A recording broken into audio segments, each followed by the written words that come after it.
दिनदिनै चिसोपन बढ्दै गइरहेको छ र सबैजना आफ्नो आफ्नो दैनिक काममा व्यस्त छन्। यसो समय निकालेर आज केही बेरको लागि म पनि यहाँ नदीको ललितपुर साइडमा एक्लै बसेर घाम तापिरहेको थिएँ।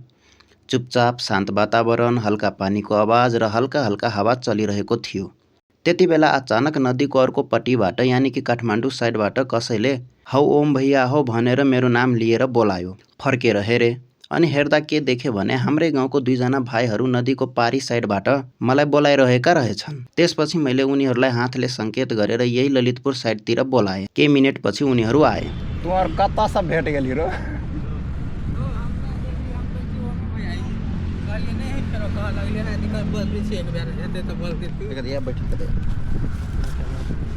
आइ निकलिएगा कल त जाइ छी रोड में कनी खाल बैठबे बागमती के साइड में।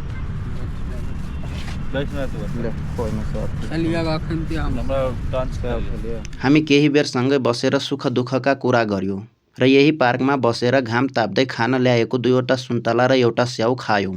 अब दुईजना भाइहरू भेटिसकेपछि नजिकै बस्ने अर्को भाइलाई पनि फोन गरेर बोलाए। यसरी अहिले हामी 4 जना भयो र रमाइलो यहीँबाट सुरु भयो। यो तपाईहरूले हेर्दै गर्नुभएको ठाउँ नदीको दुवैपट्टि बनाइएको पार्क हो। यो नदीले काठमाडौँ र ललितपुर 2 जिल्लालाई छुट्याइदिन्छ। यो पार्क बालकुमारी पुलदेखि कुपनडोल पुलसम्म फैलिएको छ।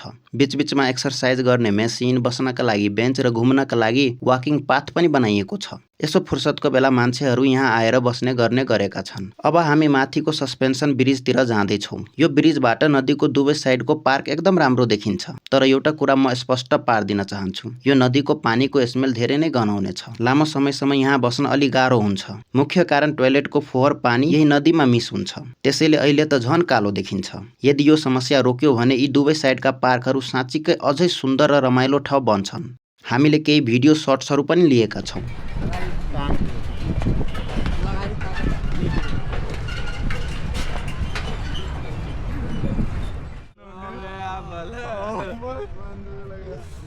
त्यसपछि हामी सबै दाजुभाइ कोटेश्वरको एक प्रसिद्ध चिया पसलमा गयौँ। त्यहाँ चिया पिउँदै सामुन्ने चलेको रिङ रोडको भ्यू लिँदै हाम्रो दिन अन्त्य गर्यौँ र त्यसपछि सबैजना आफ्नो आफ्नो कोठातिर फर्क्यौँ। भिडियो अन्तिमसम्म हेरिदिनु भएकोमा धेरै धेरै धन्यवाद।